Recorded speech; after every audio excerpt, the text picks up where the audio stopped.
An unusual guest. Tom was a curious boy who lived in a small house near the forest.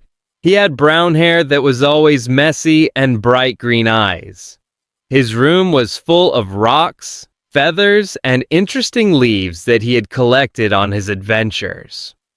One day, after school, he went to his garden to plant some flowers.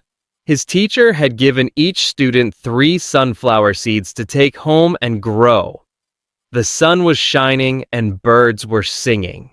It was a perfect spring day. While Tom was digging in the soil with his small red shovel, he heard a strange noise. It was not like any sound he had heard before. It was not a bird, and it was not a cat. It was a soft chirping mixed with a gentle humming. Tom looked around but could not see anything unusual among the flowers and plants. Then he heard the noise again. This time it came from behind a big rock in the corner of the garden. Tom walked slowly towards the rock. He was a little afraid, but his curiosity was stronger than his fear. When Tom reached the rock, he bent down and looked behind it. His eyes grew wide with surprise. There, hiding in the shadow of the rock, was a tiny creature.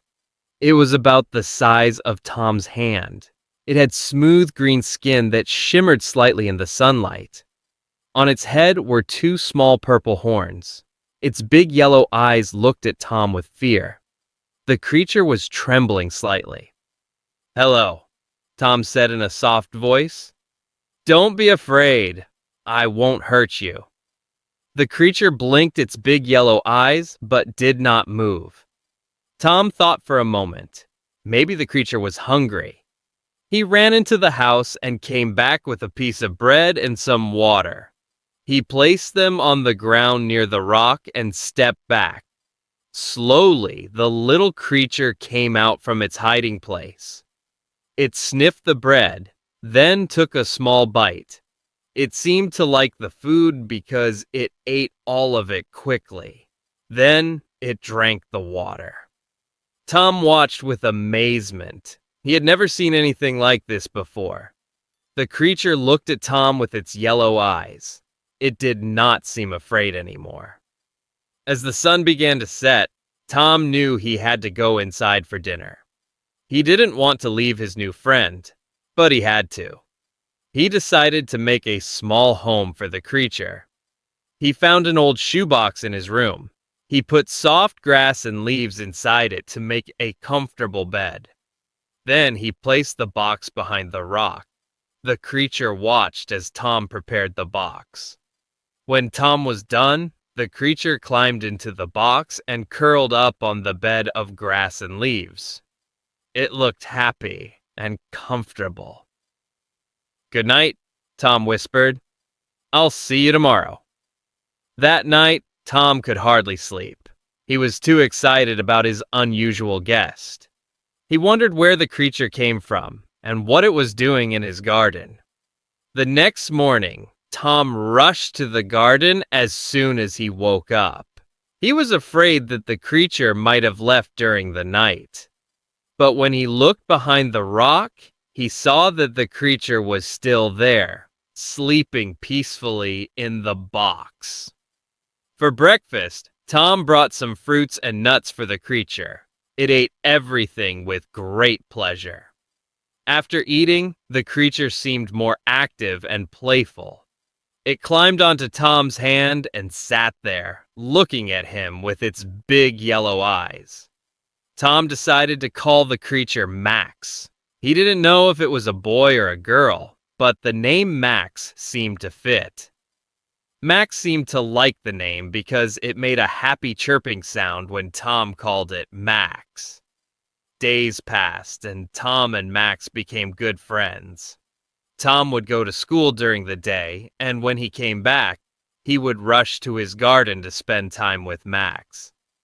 He learned that Max liked to eat berries and nuts, especially blackberries. Max did not like carrots or tomatoes at all. Max also liked to play hide and seek among the flowers. He was very good at hiding because of his small size. Tom also discovered that Max could change the color of his skin slightly, becoming a darker green when he was in the shadows and a lighter green in bright sunlight. This helped Max blend in with his surroundings. Tom kept Max a secret from everyone, even his parents. He was afraid that if others knew about Max, they might take him away for studies or put him in a zoo. Tom couldn't bear the thought of losing his unusual friend. One day, Tom noticed that Max seemed sad. Max was not eating much and was not interested in playing. Tom wondered what was wrong. Maybe Max was sick, or maybe he missed his home and family. That night, Tom had a dream. In the dream, he saw many creatures like Max living in a beautiful forest with tall trees and colorful flowers. The creatures were happy and played together. When Tom woke up, he understood what he had to do. After school the next day, Tom went to the garden with a heavy heart. He knew it was time to let Max go back to his family. Tom believed that Max came from the forest near his house. That was the only place where such a magical creature could live. Tom picked up Max gently and put him in his pocket. Then he walked towards the forest. It was a sunny day, and the forest looked beautiful and peaceful. Birds were singing and squirrels were jumping from tree to tree. Tom walked deeper into the forest, looking for a place that looked like the one in his dream. After walking for what seemed like a long time, he found a small clearing with tall trees and colorful flowers. It looked exactly like the place in his dream. Tom took Max out of his pocket and placed him on a large mushroom in the clearing. Max looked around, his yellow eyes shining with excitement. Then he looked at Tom, and Tom thought he saw a hint of sadness in those big eyes. "It's okay, Max," Tom said. "This is your home. Your family must be worried about you. I'll miss you, but I know this is where you belong." Max made a soft chirping sound. Then, to Tom's surprise, Max jumped onto his hand one last time. It felt like Max was saying goodbye. Tom's eyes filled with tears, but he smiled. He was happy that he could help Max find his way back home.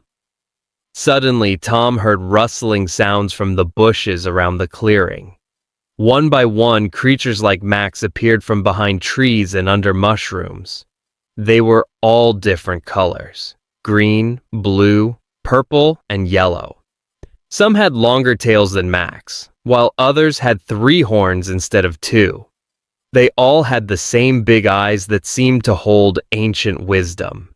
The creatures looked at Max with joy and made happy chirping sounds.